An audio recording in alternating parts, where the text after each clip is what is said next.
ඔයා දන්නවද මිනිස්සු 300කට වඩා බිලිගත්ත වෙඩි තියලත් මරා ගන්න බැරි වුණ ලෝකයේ දරුණුම මිනි කන කිඹුලා ඉන්නේ කොහෙද කියලා. ඇත්තට මේ කිඹුලා නිකම්ම කිඹුලෙක් නෙමෙයි. මොකද මිනිස්සුන්ගේ ලේ රහ බලපු AK47 වගේ තුවක්කු වලින් වෙඩි තියලත් ජීවිතේ බේරගත්තු දරුණු වගේම ශක්තිමත් කිඹුලෙක්. ඉතින් මේ සතා ගැන ඔයාලා මීට කලින් අහලා නැති කරුණු ටිකක් ගැන අද අපි හොයලා බලමු. අනික මුලින්ම කියන්න ඕනේ මේ දරුණු කිඹුලාගේ කතාව කට කතාවක් නෙමෙයි කියන එක.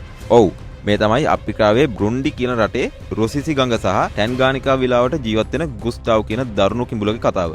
ඔයාලා දන්නවද මේ සතාව මුලින්ම ලෝකයට හඳුන්වලා දුන්නේ කවුද කියලා? 1990 දශකයේ අගභාගයේදී පැට්‍රිස් කියන ප්‍රංශ ජාතික උරංග විද්‍යාඥයා තමයි මේ කිඹුල ගැන මුලින්ම තොරතුරු හොයලා වාර්තා කරලා තියෙන්නේ. ඉතින් මේ සතාගේ තියෙන අසාමාන්‍ය හැසිරීමයි දැවැන්ත ශරීරයයි දැකලා තමයි පැට්‍රිස් කියන විද්‍යාඥයා ගුස්ටාව් කියන නම දාලා තියෙන්නේ. ප්‍රදේශවාසීන් සහ නිලනෝන වාර්තාවලට අනුව ගුස්ටාව් මේ වෙද්දි මිනිස් ජීවිත 200ක් 300ක් අතර ප්‍රමාණයක් සම්පූර්ණයෙන්ම වගේ විනාශ කරලා තියෙනවා. හැබැයි මෙතන තිබිලා තියෙන අමුතුම දේ තමයි මේ හැම වෙලාවෙම මිනිස්සුන්ව මරන්නේ බඩිකින්නට විතරක් නෙමෙයි කියන එක. මොකද ගොඩක් වෙලාවට ගුස්ටාව් මිනිස්සුන්ව මරලා වතුර යට තියෙන ගස්වල මුල් වගේ තැන්වල හංගලා කිසිම දෙයක් නොකා දාලා යන අවස්ථා වාර්තා වෙලා තියෙනවා. ඒ කියන්නේ මේ සතා දඩයන් කරන්නේ නිකම් විනෝදයට වගේ. සමහර විට පස්සේ දවසක කන්න කියලා හිතාගෙන හංගනවා වෙන්නත් පුළුවන්. විශේෂයෙන්ම ගුස්ටාව් මෙච්චරටම බය හිතෙන සතෙක් කරන්නේ මේ සතාගේ තියෙන අසාමාන්‍ය ශරීරයේ ප්‍රමාණය හින්දා. මොකද මේ සතා ගැන හොයපු පරීක්ෂකයෝ තක්සේරු කරන විදිහට අඩි 20කට වඩා දිගයි වගේම බර සාමාන්‍යයෙන් ටොන් එකකටත් වඩා වැඩි වෙන්න ඉඩ තියෙනවා කියලා තමයි කියන්නේ. ලෝකයේ මෙතෙක් වාර්තා වෙලා තියෙන ලොකුම නයිල් කිඹුල විදිහට තමයි මේ ගුස්ටාව් සැලකෙන්නේ.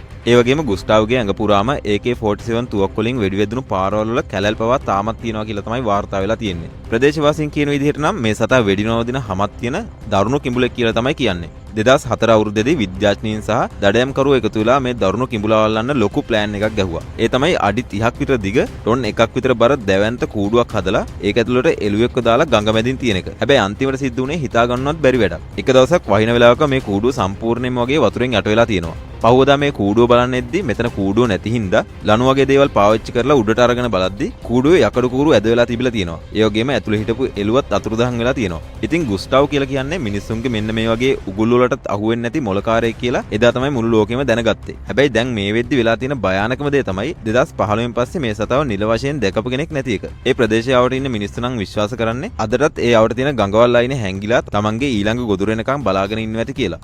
ඉතින් ඔයාලගේ ගෙවල් ළඟත් මේ වගේ වෙඩි නොවදින හමක් තියෙන මිනි කන කිඹුලේ ජීවත් වුණොත් ඔයාලා මොකද කරන්න කියලා ඔයාලගේ අදහස පහලින් කමෙන්ට් එකක් දාගෙන යමු.